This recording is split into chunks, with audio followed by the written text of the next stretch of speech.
A mother and her daughter vanished during what was meant to be a simple Amazon jungle tour, swallowed whole by the rainforest with no trace left behind. But 9 weeks later, during a desperate search mission, her husband finds something shocking, a discovery that changes everything. The humid air of the Amazon jungle clung to Jordan Hart's skin like a second layer as he trudged through the dense foliage.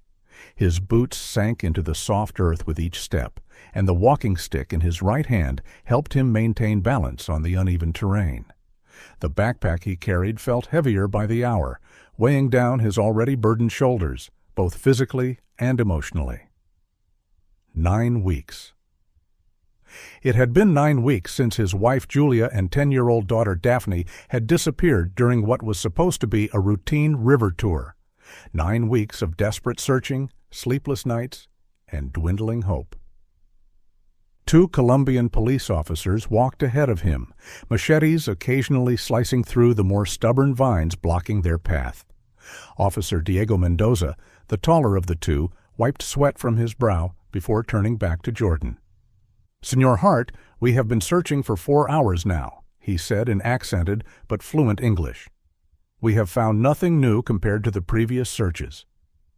Jordan nodded, but kept walking. The second officer, Carlos Ruiz, exchanged a glance with his colleague.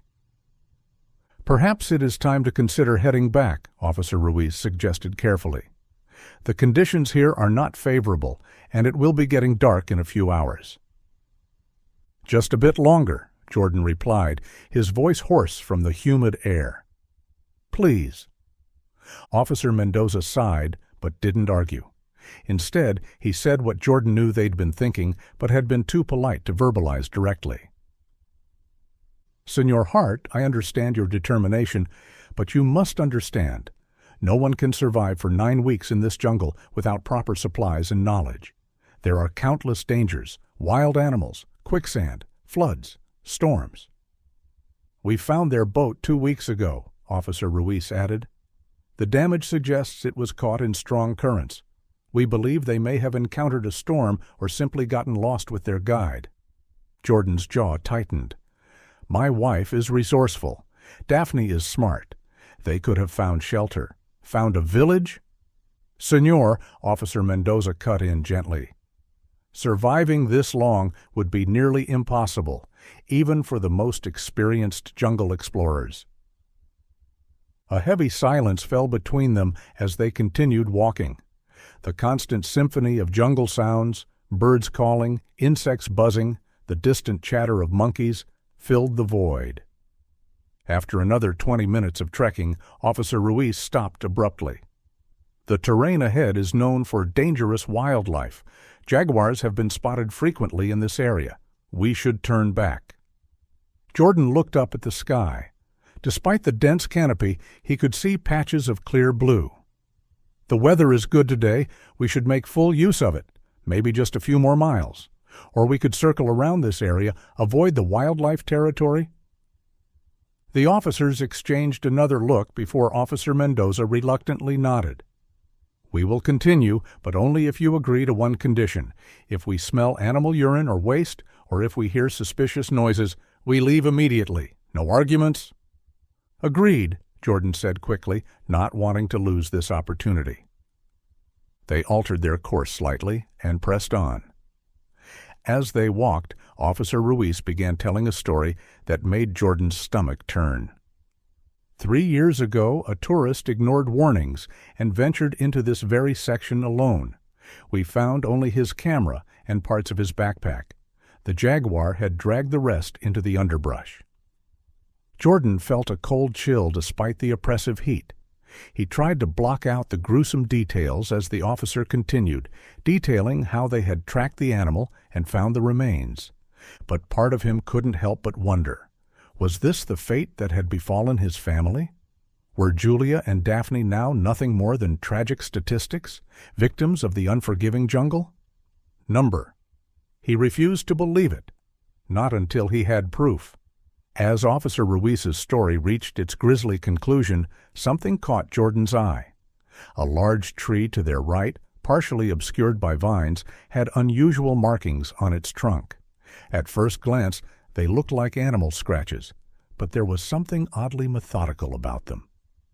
"Wait," Jordan called out, stopping the officers mid-stride.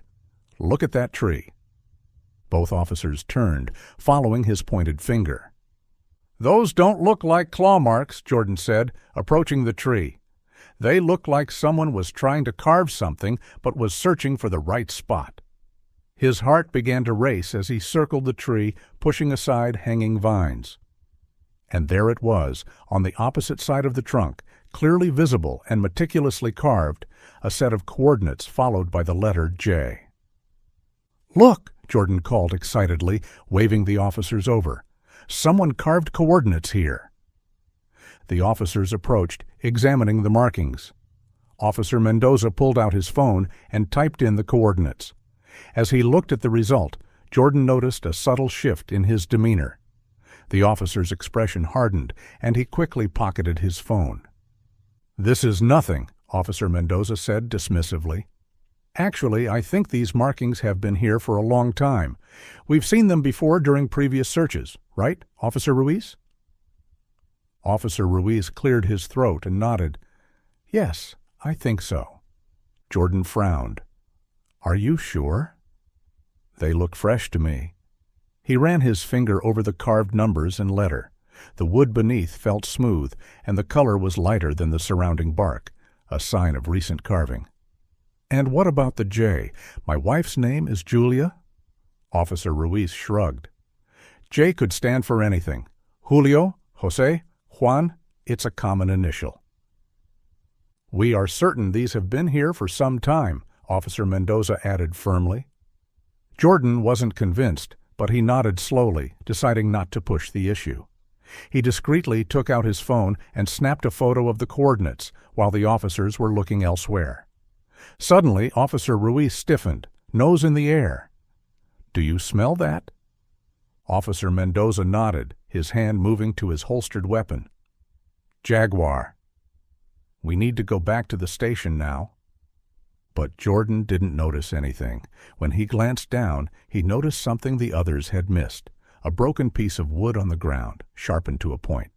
It looked exactly like the kind of makeshift tool someone would use to carve into a tree. As the officers turned to leave, Jordan quickly picked up the wood splinter and slipped it into his backpack. "What about the coordinates?" Jordan asked, jogging to catch up to the officers who were already walking briskly in the direction they had come. "Shouldn't we check them out?" "Even if they're old, my wife and daughter might have seen them and gone there." "We will discuss this at the station," Officer Mendoza replied curtly. "For now, we need to focus on getting back to the boat safely." The walk back to the river took 45 minutes, a tense journey during which both officers seemed unusually alert, hands never straying far from their weapons. When they finally reached the riverbank, Jordan felt both relief and frustration. They boarded the waiting boat, and the captain immediately started the engine, steering them back toward civilization. As the boat cut through the murky waters, Jordan pulled out his phone and opened the photo of the coordinates. Bringing up an online map, he input the numbers and saw that they pointed to a location in Volpe Department near the Inirida River, a remote forested region of Colombia. He was about to search for more information about the area when the boat suddenly lurched to one side, throwing him off balance. Officer Mendoza stumbled into him, and in the confusion, Jordan's phone slipped from his grasp and plunged into the river.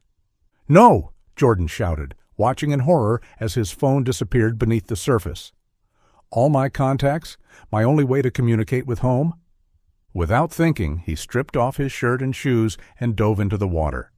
The current wasn't strong here, and the river was relatively calm, allowing him to dive down toward the riverbed. The murky water stung his eyes, but he could just make out the faint glow of his phone screen below.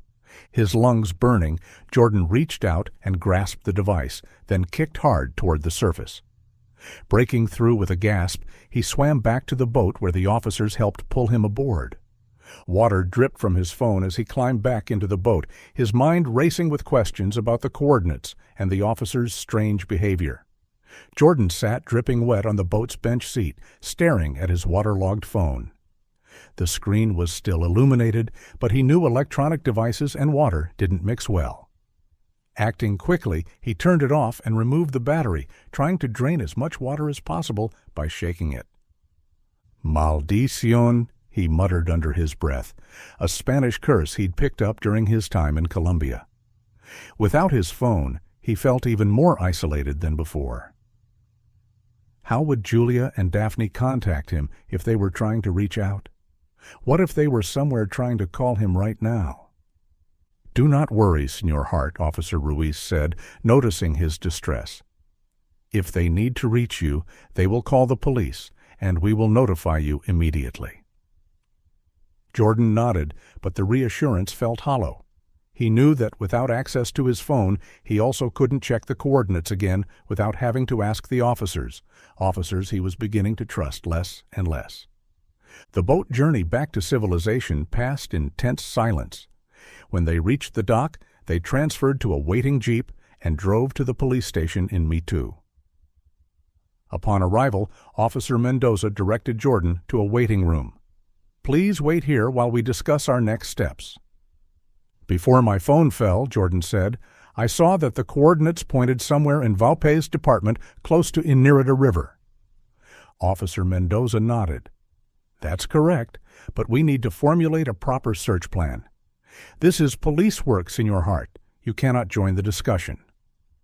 Jordan wanted to protest, but decided it was better to appear compliant. "I understand." Once alone in the waiting room, Jordan sat at a small table and took a yellow notepad and pen from the desk. He quickly wrote down what he could remember of the coordinates. 2.3 degrees north and 69.8 degrees west, followed by the letter J. He folded the paper and tucked it into his pocket. As he sat waiting, his mind wandered back to how this nightmare had begun. The three of them, Jordan, Julia, and Daphne, had been enjoying their family vacation in Colombia. They'd spent a week exploring Bogotá and Cartagena before heading to the Amazon region for what was supposed to be the highlight of their trip. The day everything changed, Jordan had woken up with severe food poisoning from something he'd eaten the night before. They only had 3 days left in Colombia, and Daphne had been looking forward to the jungle tour for months.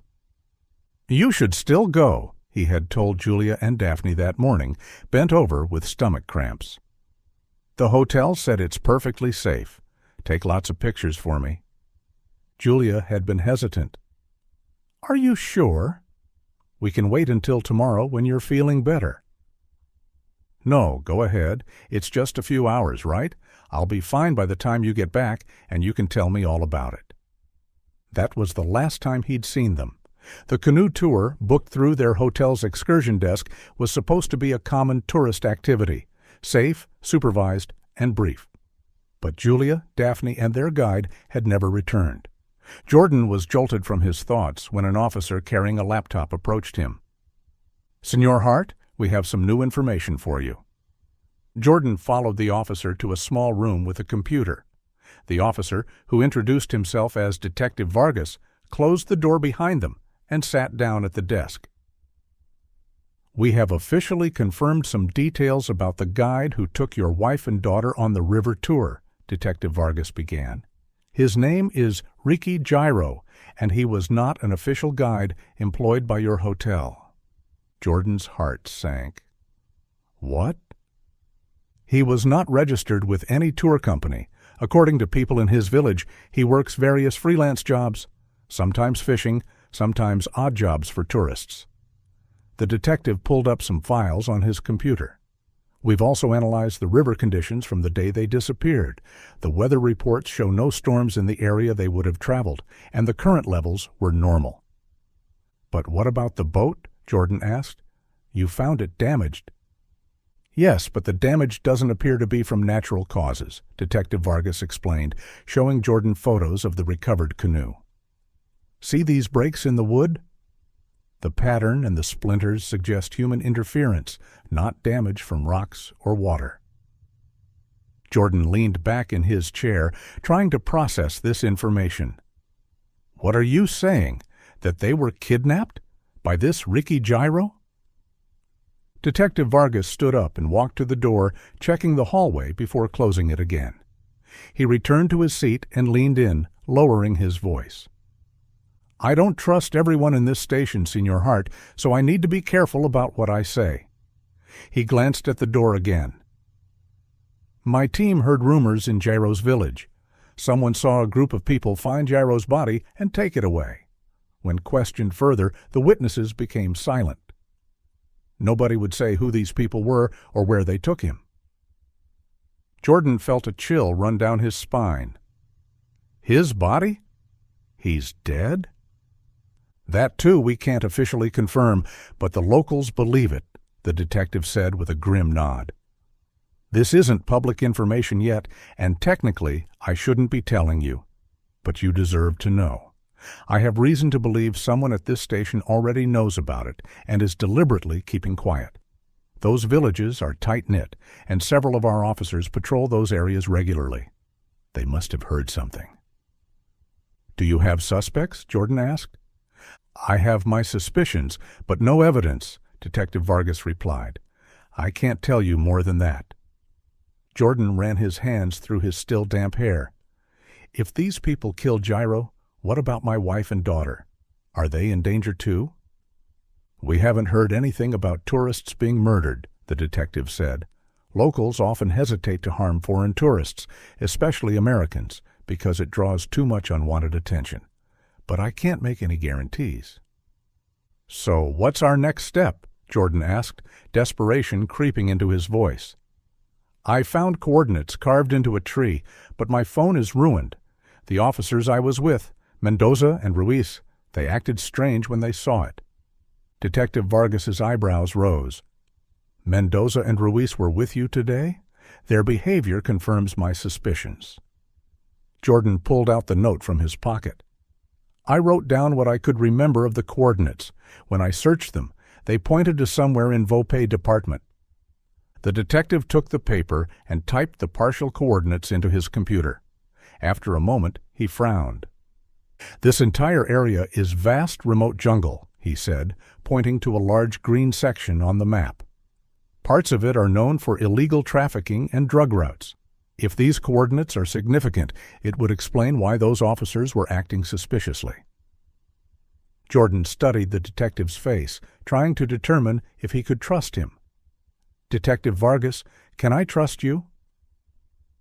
"I can't vouch for myself, Señor Hart. If I did, you probably wouldn't believe me," the detective replied honestly.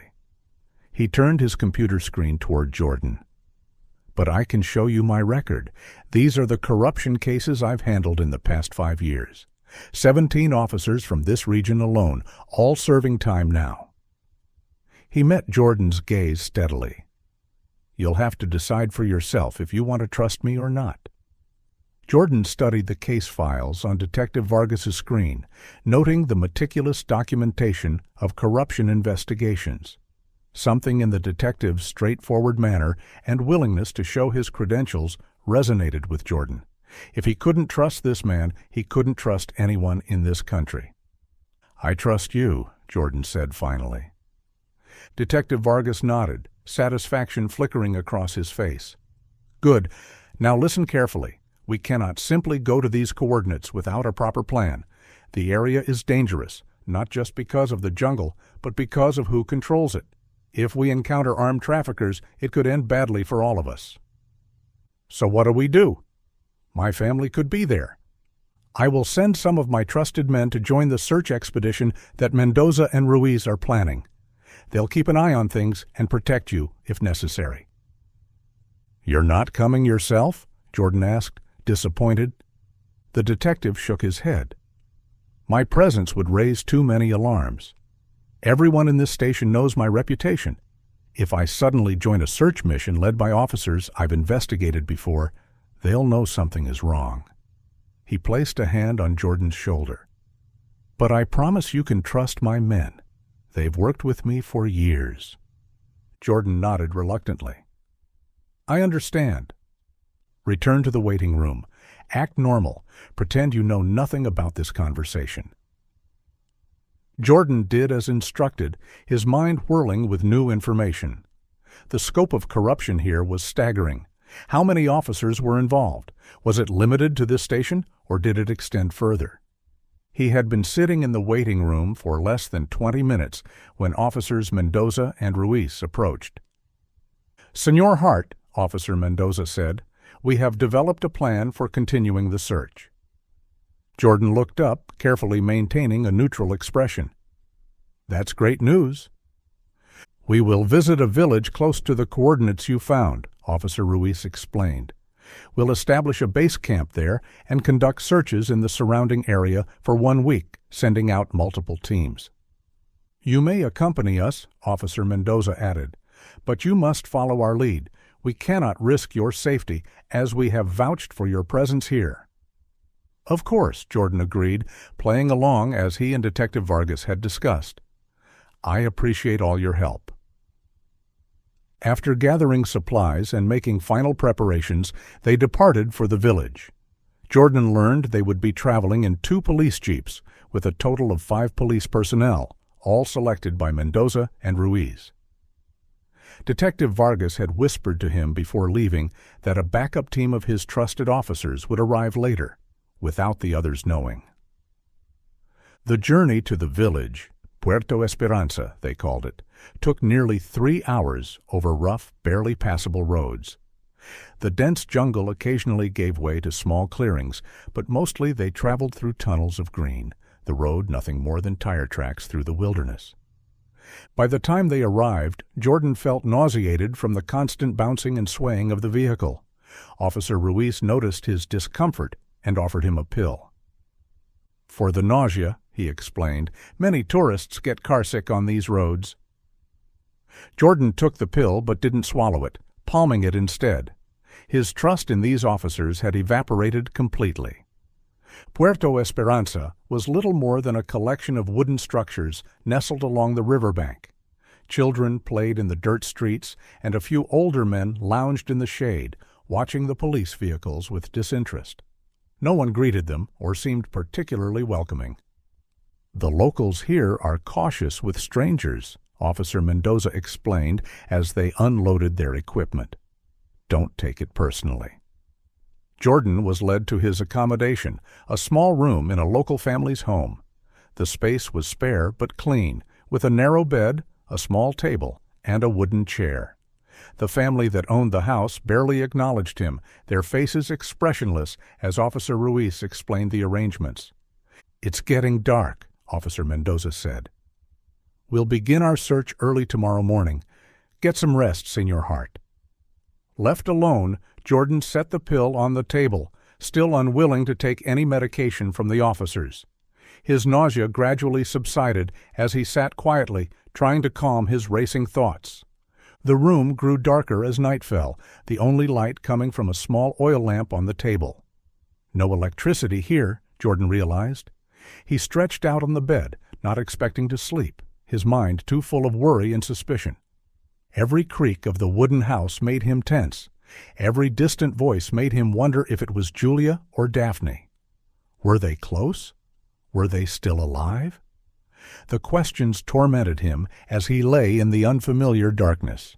He must have drifted off despite his anxiety, because the next thing he knew, he was startled awake by the slight squeak of his door opening.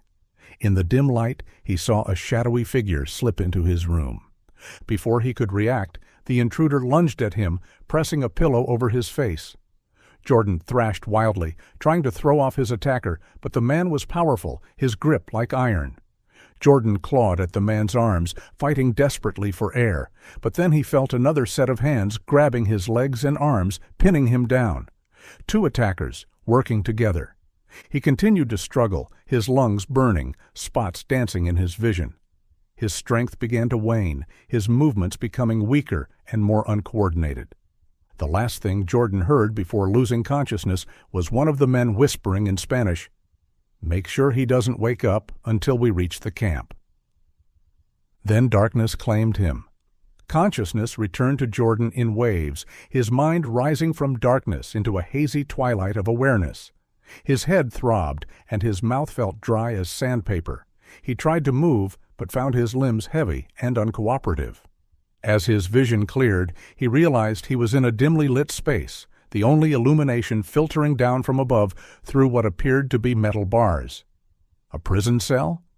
He was lying on a dirt floor, damp and cold against his skin. Jordan forced himself to sit up, ignoring the wave of dizziness that washed over him. Looking up, he could see people walking on a level above him, their shadows crossing the bars that separated his underground prison from the world above. "Hello?" he called out, his voice hoarse. "Is anyone there? I need help." In response, something small and hard, a stone, came flying through the bars, landing painfully on his shoulder. "Hey!" Jordan shouted again. Another stone followed, this one narrowly missing his head. "It's no use," a voice spoke from the darkness behind him. "They'll just keep throwing stones if you make noise." Jordan whirled around, heart pounding. He hadn't realized he wasn't alone. As his eyes adjusted to the darkness, he made out the silhouette of a man sitting against the far wall of the cell. "Who are you?" Jordan asked, his voice lowered. The man shifted, moving into a patch of light. He appeared to be in his 30s, with the weathered complexion of someone who spent much time outdoors. His clothes were torn and dirty, his face bruised. "My name doesn't matter here," the man replied in accented English. "We're both in the same situation. Prisoners in their drug lab." "Drug lab?" Jordan repeated. "What drug lab? Where are we?" The man laughed bitterly. "You don't know? This is a cocaine processing facility, hidden deep in the jungle where authorities can't find it, or won't look." His emphasis on the last 3 words was unmistakable. "But there were police with me," Jordan said, confusion clouding his thoughts. "We came to a village." "Police?" The man laughed again, the sound hollow and mirthless. "Those weren't real police. Or maybe they were. It doesn't matter. Many police here work for the cartels. They're paid well to look the other way, or sometimes to deliver people like you."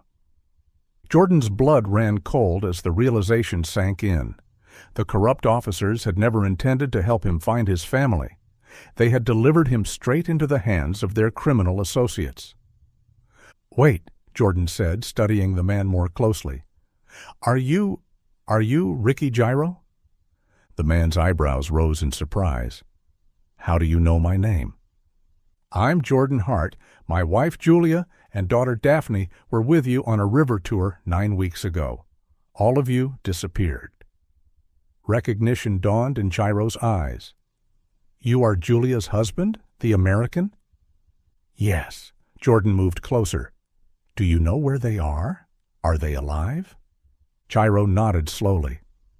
"I have heard their voices here some days. They walk above us, near the prison bars." He gestured upward.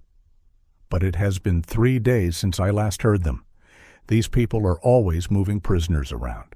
I don't know where they might be now." Relief and fear battled within Jordan. His family was, or had been, alive, but they were prisoners of what appeared to be a drug cartel. "What happened that day on the river?" Jordan asked. "How did you all end up here?" Before Gyro could answer, the sound of a heavy door opening came from above. Both men looked up to see the metal grate being moved aside. A rope ladder was lowered into the cell. "Gyro, up!" a man's voice commanded in Spanish. Gyro stood, looking resigned. Jordan tried to approach the ladder too, desperate to get out and search for his family, but one of the men above aimed a kick at his face, catching him in the chest instead and sending him sprawling back into the darkness. "Wait for your turn," the man snarled in English. "We'll come for you soon enough." Gyro climbed the ladder and disappeared through the opening. Jordan could hear voices above him, and though he couldn't catch every word, what he did hear made his blood freeze. "This is your last day, Gyro," someone said. "The buyer's ready for you.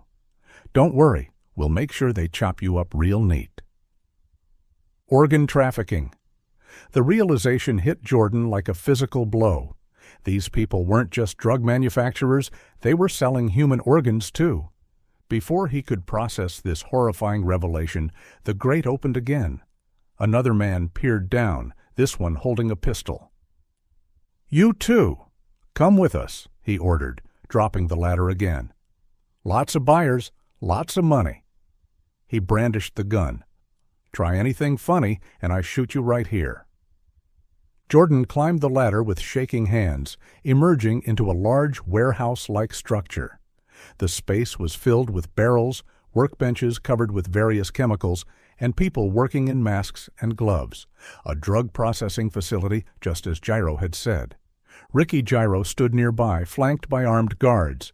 Several other frightened-looking people, all appearing malnourished and disheveled, were being herded toward the door. Through a dirty window, Jordan saw a truck approaching. Armed men jumped out as it stopped, and Jordan and the other prisoners were forced toward the vehicle. As he climbed into the back of the truck, the sound of another engine caught his attention. Turning, he saw a second truck pulling into the compound. And there, bound and being led from the second truck, were Julia and Daphne. "Julia! Daphne!" Jordan screamed, his heart nearly bursting at the sight of them. They turned at the sound of his voice, their eyes widening in recognition and hope. For one brief, precious moment, their gazes locked across the compound. Then a guard's gun butt connected with Jordan's face, sending him sprawling onto the truck bed. Warm blood trickled from his nose as the truck engine roared to life. Blood dripped from Jordan's nose onto his shirt as the truck rumbled away from the compound, carrying him, Ricky Gyro, and 3 other prisoners through the dense jungle. 2 armed guards sat at the back of the truck, weapons trained on their captives. The image of Julia and Daphne burned in Jordan's mind. They were alive, thin, dirty, and frightened, but alive. After 9 weeks of torment, of not knowing, he had finally found them, only to be separated again. The cruel irony threatened to overwhelm him. But seeing them had ignited something in Jordan, a fierce determination that surpassed fear. He couldn't lose them again. He wouldn't. Jordan glanced at the nearest guard, assessing him. The man was young, perhaps in his early 20s, with a nervous energy that suggested inexperience. The gun in his hand, a pistol similar to the one that had been pressed against Jordan's back, wavered slightly with the truck's movement. Jordan knew he had to act. Any hope that Detective Vargas's men might rescue him had evaporated. His only chance, and his family's only chance, rested in his own hands. As the truck navigated a particularly rough stretch of road, Jordan launched himself forward, grabbing the young guard's wrist and twisting it upward. The gun discharged with a deafening crack, the bullet tearing through the truck's canvas roof. The other prisoners scattered, pressing themselves against the sides of the truck as Jordan grappled with the guard. With a desperate strength he didn't know he possessed, Jordan brought his knee up hard into the man's stomach, then wrenched the gun from his grasp. The second guard raised his weapon, but Jordan was faster, swinging the pistol toward him. "Drop it!" he shouted. "Drop it now!" In the moment of hesitation that followed, Ricky Gyro and 2 other prisoners surged forward, tackling the second guard. The truck swerved wildly as the driver realized what was happening behind him. Shots rang out, the driver firing blindly through the rear window of the cab. One of the prisoners cried out and fell, blood blossoming on his chest. "Jump!" Jordan yelled, pushing Gyro toward the back of the still-moving truck. "Everyone, jump now!" The remaining prisoners didn't need to be told twice. They leapt from the vehicle, rolling as they hit the dirt road. Jordan followed, tucking his shoulder and tumbling down a slight embankment before coming to rest among ferns and fallen leaves. Pain shot through his shoulder, but Jordan ignored it, scrambling to his feet. The truck had skidded to a stop about 50 yards ahead. The driver and his assistant were climbing out, guns drawn. Jordan darted into the dense undergrowth, using the trees for cover as he circled back toward the compound. He had to reach Julia and Daphne before they were moved again. A shout from behind told him he'd been spotted. A bullet splintered bark from a tree inches from his head. Jordan ducked lower and ran harder, zigzagging through the vegetation.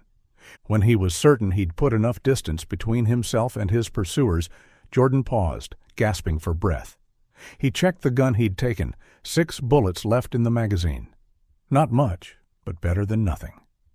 Orienting himself using the sun's position, Jordan began moving in what he hoped was the direction of the drug compound.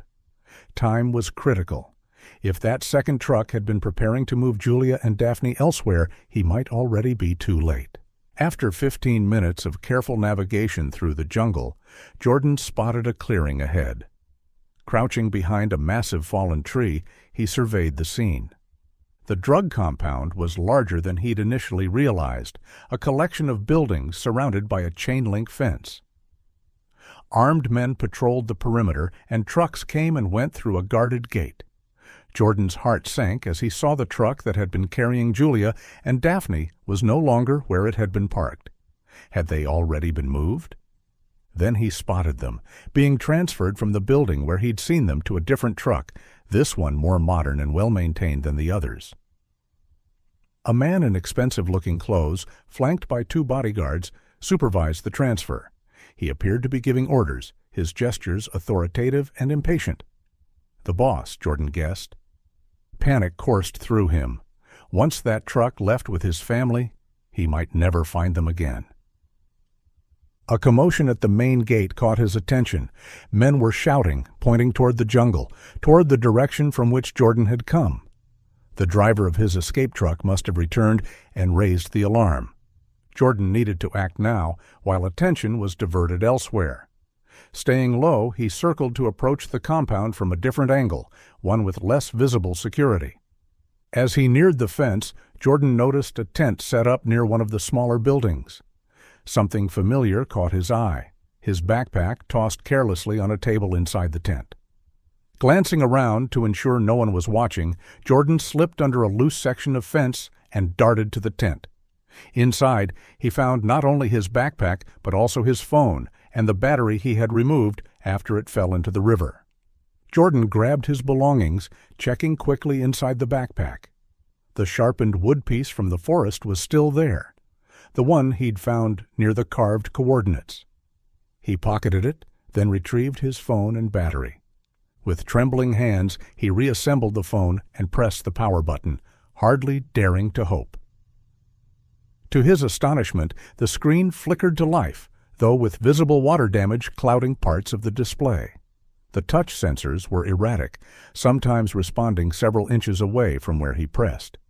But it worked, sort of. Jordan ducked behind the building as voices approached. Through a gap in the wall panels, he watched as Julia and Daphne were loaded into the waiting truck. They looked thin and exhausted, their clothes dirty and torn.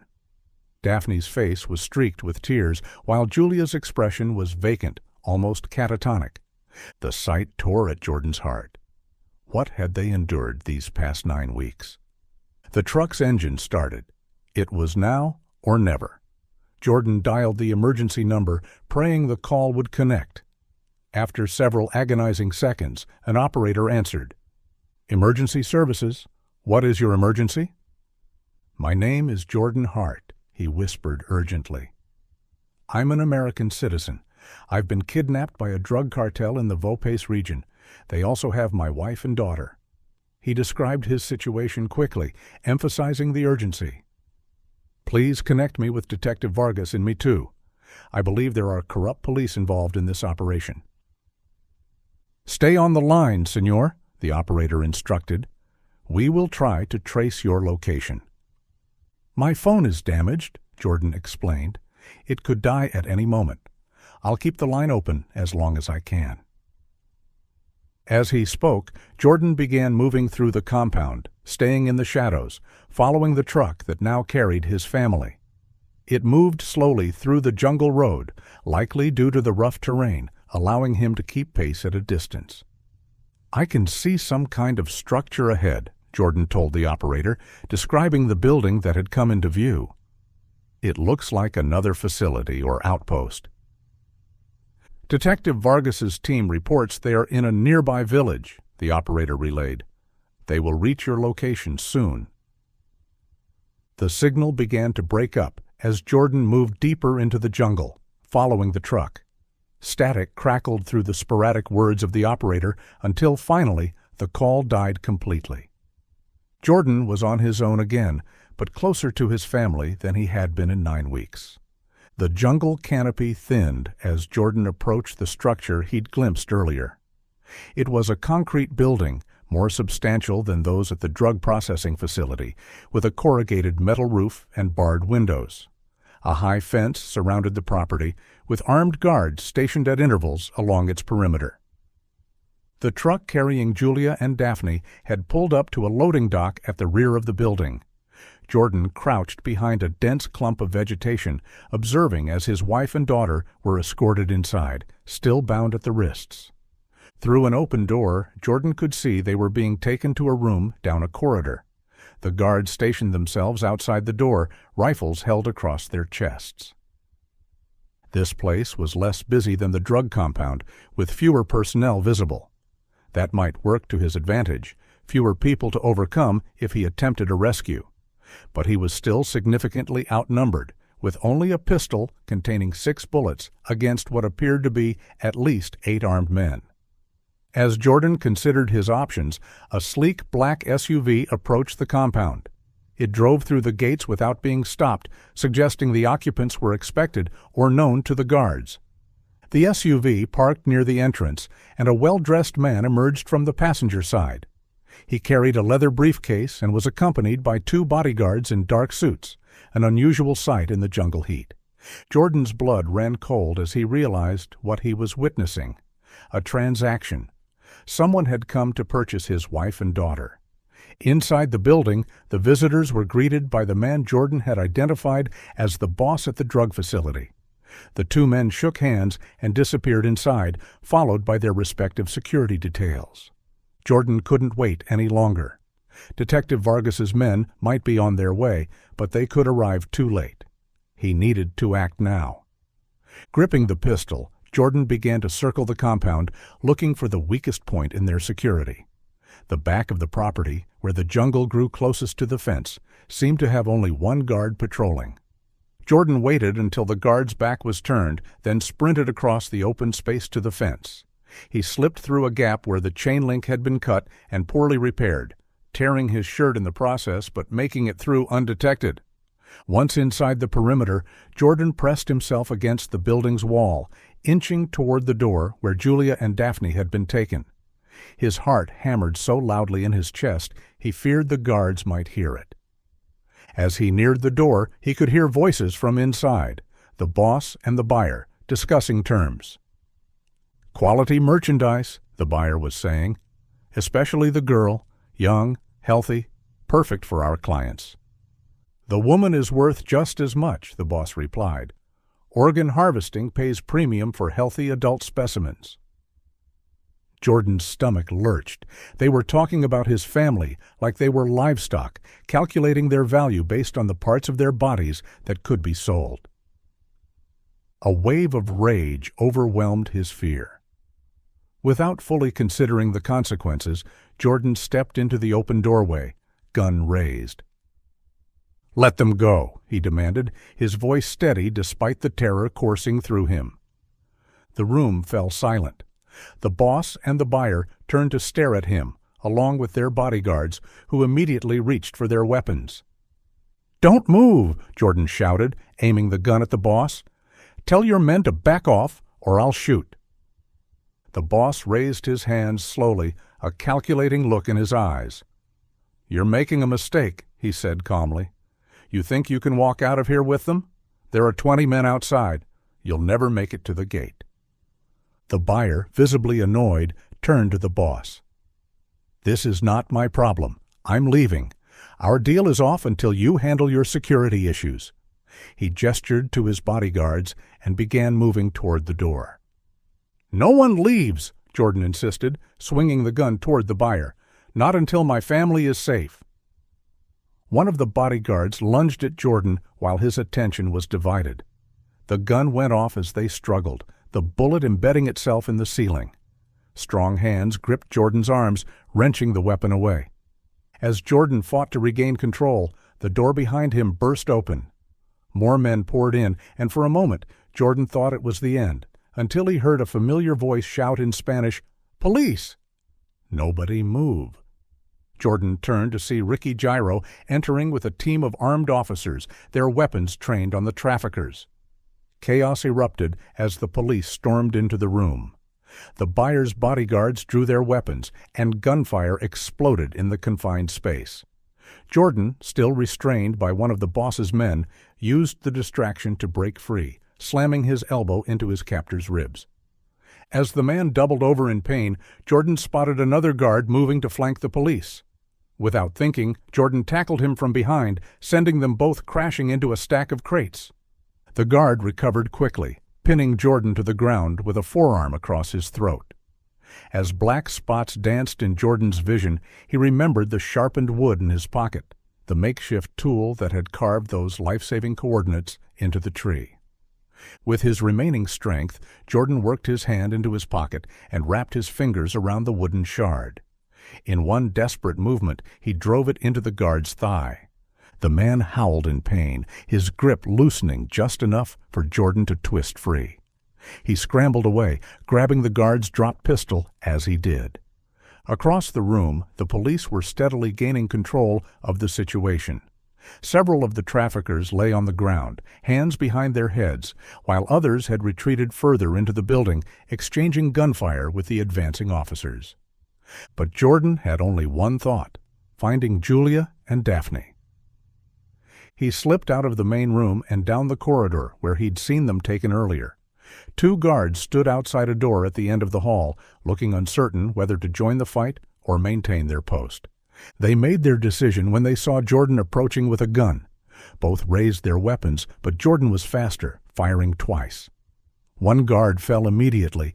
The other staggered backward, but remained standing, taking aim at Jordan. Before the guard could fire, a shot rang out from behind Jordan. The guard collapsed, revealing Ricky Gyro standing in the corridor, a police-issue handgun in his hands. "Your family is in there?" Gyro asked, nodding toward the door. Jordan nodded, his throat too tight with emotion to speak. "Then let's get them out," Gyro said simply. Together they approached the door. It was locked, but a well-placed kick from Gyro sent it crashing inward. Inside, Julia and Daphne sat bound to chairs, their eyes wide with fear at the sudden intrusion. When they recognized Jordan, Daphne let out a sob of relief, while Julia's expression remained strangely blank, as if she couldn't quite process what she was seeing. "Dad!" Daphne cried, as Jordan rushed to untie her. "You found us! You really found us!"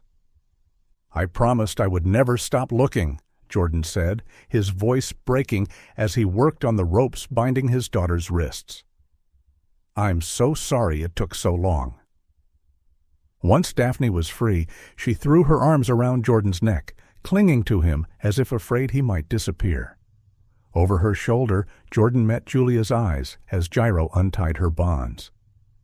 "Julia," he whispered, reaching out to touch her face. "It's me. It's really me." Julia blinked slowly, tears welling in her eyes. "Jordan?" she murmured, her voice hoarse from disuse or screaming. Jordan couldn't tell which, and the thought made his heart constrict painfully. Before they could say more, the sound of approaching vehicles filled the air. Through the window, Jordan could see police trucks surrounding the compound, officers in tactical gear pouring out. "Backup has arrived," Gyro announced. "We should go." As they made their way back through the corridor, they passed the main room where the initial confrontation had taken place. The boss and several of his men were being handcuffed and led outside. The buyer had been caught as well, his expensive suit now dusty and torn, his face a mask of fury as he was escorted to a waiting police vehicle. Outside, the compound was swarming with officers. Jordan spotted a familiar face among them, one of Detective Vargas's trusted men, who approached with a satellite phone. "Senor Hart," the officer said, offering the phone, "Detective Vargas wishes to speak with you." Jordan took the phone, keeping one arm firmly around Daphne, who refused to leave his side. "Jordan? Are you all right?" Detective Vargas's voice crackled through the speaker. "We're alive," Jordan replied, his voice thick with emotion. "All of us. Your men arrived just in time." "I'm glad to hear it," the detective said. "My team has secured the drug processing facility as well. 5 corrupt officers have been arrested and are being brought to my station as we speak. The rest of the cartel members are either in custody or being pursued." "Thank you," Jordan said simply, knowing the words were inadequate for what the detective had done. "An ambulance is on its way to your location," Vargas continued. "I'll see you all back at the station." As Jordan handed back the phone, he drew both Julia and Daphne close, savoring the feel of them in his arms again. After 9 weeks of hell, they were finally together. A medic approached to check their conditions, particularly Julia, who seemed the most physically affected by their ordeal. As she was guided toward one of the waiting vehicles, Jordan noticed Ricky Gyro speaking with several officers, gesturing animatedly. "Is he really helping the police?" Jordan asked the officer beside him. "Gyro?" the officer replied. "Yes, after he escaped the truck with you, he found one of our patrols and led them back." Jordan nodded, making a mental note to thank the man properly when things calmed down. Whatever Gyro's initial motives might have been, he had helped save their lives in the end. As the convoy of vehicles prepared to depart, Jordan held Daphne's hand tightly, unwilling to let go even for a second. They climbed into one of the medical transport vehicles with Julia, beginning the long journey back to civilization. The nightmare wasn't over. The physical and emotional scars would take time to heal. But they were alive, and they were together. For now, that was enough. The sterile white walls of the hospital room in Mitu were a stark contrast to the green jungle that had been their prison for so long. Jordan sat in an uncomfortable plastic chair between 2 beds, Julia in one, Daphne in the other, both sleeping peacefully under the influence of mild sedatives administered by the doctors. Their physical conditions, while serious, weren't as dire as Jordan had feared. Malnutrition, dehydration, numerous insect bites, a few minor infections, all treatable. The psychological trauma, however, would take much longer to address. A soft knock on the door pulled Jordan from his thoughts. Detective Vargas entered, looking tired but satisfied. "How are they?" the detective asked quietly, nodding toward the sleeping figures. "Stable," Jordan replied. "The doctors want to keep them for observation for a few days, then we can fly home to the States." He ran a hand through his hair, which was still matted with jungle debris. "I can't thank you enough for what you did. Without your help—" Vargas waved away the gratitude. "I was doing my job, Senor Hart, the job I swore to do when I became a police officer." He pulled up a chair and sat beside Jordan. "I thought you might want an update on the situation." Jordan nodded, careful not to disturb Daphne, whose hand was still clutched in his even in sleep. "We've dismantled a significant operation," Vargas began. "Not just the drug processing facility, but a human trafficking network that extended into 3 countries. The man who came to purchase? Your family was a broker for a larger organization that specializes in organ harvesting, and—" He glanced at Daphne and chose not to finish the sentence. Jordan swallowed hard. "And the corrupt officers?" "All 5 are in custody and facing substantial prison sentences. We found evidence linking them to at least a dozen similar cases.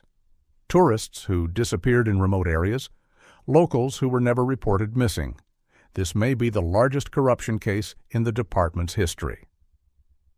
"What about Ricky Gyro?" Jordan asked. "I still don't understand his role in all this." Vargas sighed. "We've spent considerable time questioning him. His story is complicated. He admits he's not a hotel employee, but a petty thief who occasionally posed as a guide to rob tourists." Jordan's expression hardened. "He put my family in danger." "Yes, but not intentionally in this case," Vargas explained. "According to Gyro, he was planning to take your wife and daughter on a short detour, rob them of their valuables, and return them to the hotel. Frightened, but unharmed. He's done it before." "But something went wrong," Jordan guessed. Vargas nodded. He wasn't familiar with that particular river route. He took a wrong turn and accidentally entered territory controlled by the cartel. They were witnesses to operations that no outsider should see. The cartel took all 3 prisoner. And then what happened? Jairo claims he tried to make a deal with the cartel. They sent him back to the village as a test to see if he would alert authorities. But by then, you had already reported your family missing, and police were searching the area. The corrupt officers, Jordan said, the pieces falling into place. Exactly. They saw Jairo return alone and realized what had happened. They captured him and sent him back to the cartel, convincing them he needed to be eliminated before he could reveal your family's whereabouts. That's how he ended up in that underground cell with you, awaiting organ harvesting. Jordan fell silent, processing this information. After a moment, he asked, "What will happen to him?" "He'll face charges for attempted robbery and endangerment, but his cooperation and assistance in the rescue will be taken into consideration," Vargas replied. "Colombian justice is not always swift, but it tries to be fair." Their conversation was interrupted by movement from Julia's bed. She was awake, listening to them with clear, alert eyes, the most present she had seemed since the rescue. "Julia," Jordan said, moving quickly to her side. "How are you feeling?" "Better," she whispered, her voice still weak. "Is it really over?" "It's over," Jordan assured her, taking her hand. "We're safe now." Detective Vargas stood. "I'll leave you to talk. The doctor mentioned you might feel ready to give a statement soon, Senora Hart, but there's no rush. Take all the time you need." After the detective left, Julia squeezed Jordan's hand. "I need to tell you what happened." "You don't have to do this now," Jordan said gently. "I do, before I lose my courage." She took a deep breath. "After they captured us, they separated us at first. Daphne was kept with other women, but I was taken to work in the lab. They forced me to handle chemicals, dangerous ones for making cocaine. My hands..." She held up her palms, which bore the reddish marks of chemical burns. "If I made mistakes, they'd threaten Daphne." Jordan felt rage building inside him again, but forced himself to remain calm for Julia's sake. "We were moved between facilities every few days," she continued. "Sometimes the main lab, sometimes warehouses in small villages. During transport, I started noticing one of the guards had a GPS device. I memorized coordinates I saw on the screen." "The tree," Jordan said. "That was you." Julia nodded. "Whenever we'd stop and I'd ask to use the bathroom, I'd look for a tree I could mark. I'd scratch a little bit each time, hoping someone would notice. I didn't know if anyone was even looking for us anymore, but I had to try." "I never stopped looking," Jordan said firmly. "Not for a single day." Tears filled Julia's eyes. "I knew you wouldn't. That's what kept me going." She swallowed hard. 2 weeks ago, I overheard the guards talking. They said we were becoming too much trouble to keep. They knew we were American tourists and worried about attention. They were planning to sell me to organ traffickers and Daphne to sex traffickers." Jordan felt physically ill at her words. "Julia, I'm so sorry." "That's when I decided to finish the coordinates," she continued, her voice stronger now. "I knew it was our last chance. I didn't know if the tree was anywhere people would search, but I had to try something. I couldn't let them take Daphne." A small voice came from the other bed. "Mom?" Daphne was awake, her young face solemn beyond her years. "Did you really save us by writing on a tree?" Julia managed a small smile. "I tried, sweetheart, but your father is the one who found it and understood what it meant." "We all saved each other," Jordan said, moving to sit on the edge of Daphne's bed, still holding Julia's hand across the gap between beds. "That's what families do." For the first time since their rescue, Daphne smiled, a genuine smile that reached her eyes. It was small and tentative, but it was there, a sign that somewhere beneath the trauma, their daughter was still whole. The road to recovery would be long, There would be nightmares, therapy sessions, moments of fear and doubt. But looking at his wife and daughter, both battered but unbroken, Jordan felt a surge of determination. They had survived the unimaginable. They had found each other across impossible odds. Whatever challenges lay ahead, they would face them together, just as they had faced the darkness of the Amazon. Outside the hospital window, the edge of the vast jungle was visible, green and impenetrable, hiding both beauty and terror within its depths. But its power to frighten them was diminished now.